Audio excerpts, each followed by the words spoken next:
नमस्कार दोस्तों। आज हम इतिहास के उस सुनहरे युग की यात्रा पर निकलेंगे जब मौर्य साम्राज्य ने पूरे भारत को एक साथ जोड़ा। यह कहानी है चंद्रगुप्त मौर्य और अशोक महान की, जिन्होंने अपनी बुद्धिमत्ता और ताकत से इतिहास को नया रूप दिया। तो चलिए जानते हैं मौर्य साम्राज्य की पूरी कहानी। मौर्य साम्राज्य के पतन के कई कारण थे, जिनमें आंतरिक और बाह्य दोनों कारक शामिल थे।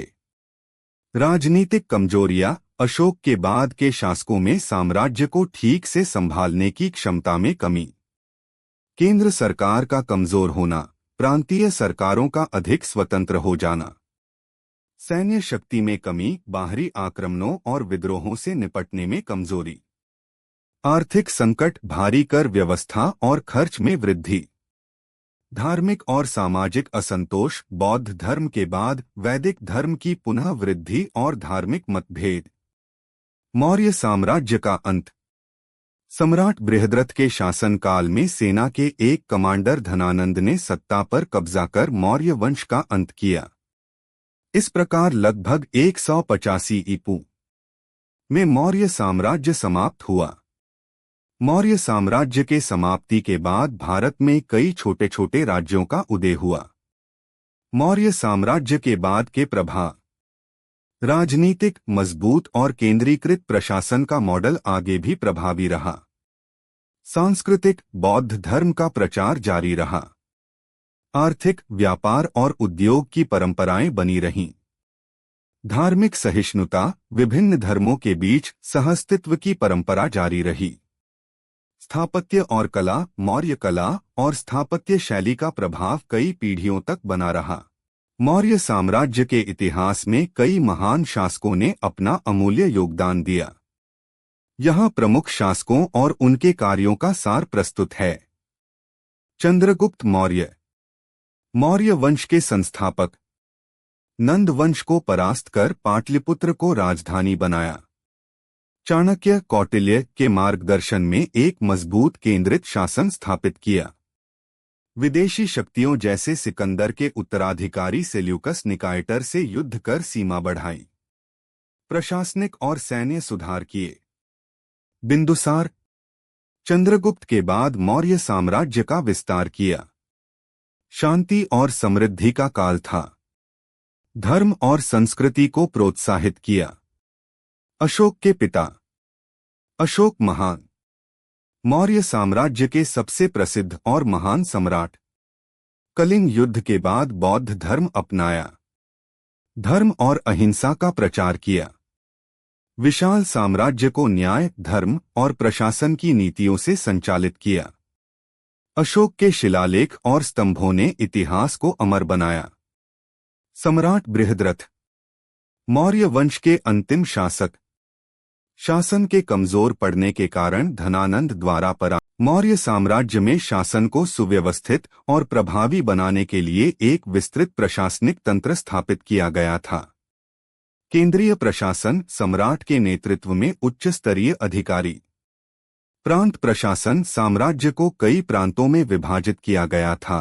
प्रत्येक प्रांत के लिए एक समुचित राज्यपाल नियुक्त। नगर और ग्राम प्रशासन, स्थानीय प्रशासन के लिए नगर निगम और ग्राम पंचायतें सक्रिय थीं। राजदूत और निरीक्षक, प्रशासन की निगरानी और रिपोर्टिंग के लिए नियुक्त। राजस्व प्रणाली, कर संग्रह, कृषि उपज, व्यापार, उद्योग और भूमि से कर लगाया जाता था। भूमि कर, किसानों से उपज का लगभग 1/6 कर लिया जाता था। व्यापार कर, व्यापारिक वस्तुओं पर कर लगाया जाता था। शुल्क और कराधान का नियमन, चाणक्य के अर्थशास्त्र में इसका विस्तृत उल्लेख है। राज्य कोष, करों का संग्रह और खर्च। न्याय व्यवस्था, न्यायिक अधिकारी, न्यायाधीश और अन्य अधिकारी स्थानीय स्तर पर न्याय प्रदान करते थे। न्याय के स्रोत, धर्मशास्त्र, चाणक्य की नीतियां और सम्राट के आदेश। सजा प्रणाली, अपराध के अनुसार दंड, जिसमें सुधारात्मक और दंडात्मक दोनों प्रकार शामिल थे। जनता की सुरक्षा, न्याय व्यवस्था का उद्देश्य समाज में शांति और सुरक्षा बनाए रखना था। प्रशासनिक सुधार, चाणक्य का योगदान अर्थशास्त्र ग्रंथ में प्रशासनिक नियम और नीतियां दी गईं।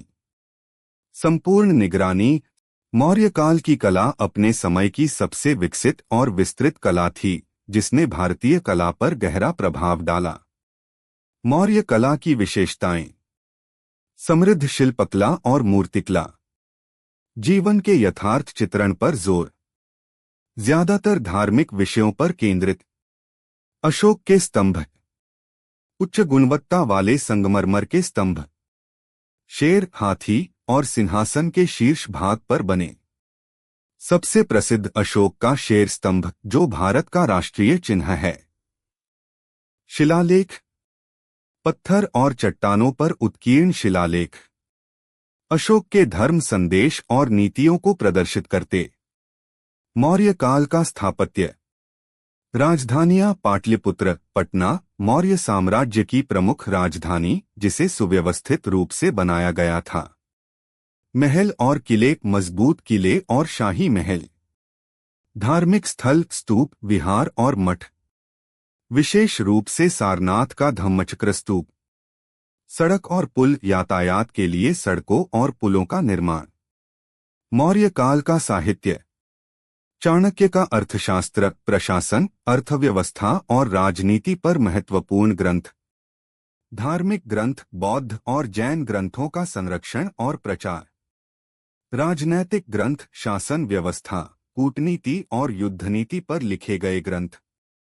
भाषा, प्राचीन प्राकृत और संस्कृत का व्यापक उपयोग। मौर्य कला और संस्कृति का प्रभाव। मौर्य कला ने बाद के गुप्त और मध्यकालीन भारतीय कला को दिशा दी।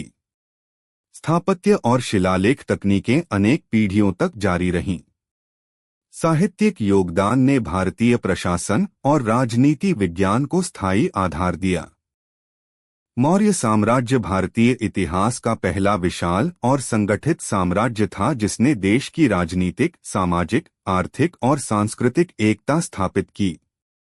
राजनीतिक एकता का निर्माण पहली बार पूरे भारत के विशाल भूभाग को एक ही प्रशासन के अंतर्गत लाया गया। प्रशासनिक सुधार, सुव्यवस्थित और प्रभावी प्रशासनिक तंत्र का विकास। धार्मिक सहिष्णुता, विभिन्न धर्मों के प्रति सम्मान और सहअस्तित्व की नीति अपनाई गई। विकासशील अर्थव्यवस्था, कृषि, व्यापार और उद्योग को बढ़ावा दिया गया। सांस्कृतिक समृद्धि, कला, स्थापत्य और साहित्य में अभूतपूर्व उन्नति। मौर्य साम्राज्य का भारतीय इतिहास में स्थान। भारत का पहला महान साम्राज्य, जिसने क्षेत्रीय राज्यों को एक साथ जोड़ा। अशोक का योगदान, धर्म, अहिंसा और सामाजिक न्याय की नीति ने विश्व इतिहास में अमिट छाप छोड़ी। वैश्विक प्रभाव, मौर्य साम्राज्य की कूटनीति और व्यापार ने भारत को विश्व मानचित्र पर प्रमुखता दिलाई। आधुनिक भारत के लिए प्रेरणा, राजनीतिक और प्रशासनिक सिद्धांत आज भी अध्ययन के महत्वपूर्ण विषय हैं।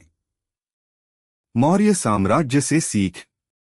सशक्त नेतृत्व का महत्व, धार्मिक और सामाजिक सहिष्णुता, सुव्यवस्थित प्रशासन, सांस्कृतिक एवं आर्थिक विकास का संतुलन, वैश्विक दृष्टिकोण और कूटनीति। अंतिम शब्द। मौर्य साम्राज्य न केवल भारत के लिए बल्कि विश्व इतिहास के लिए भी एक अद्वितीय उदाहरण है।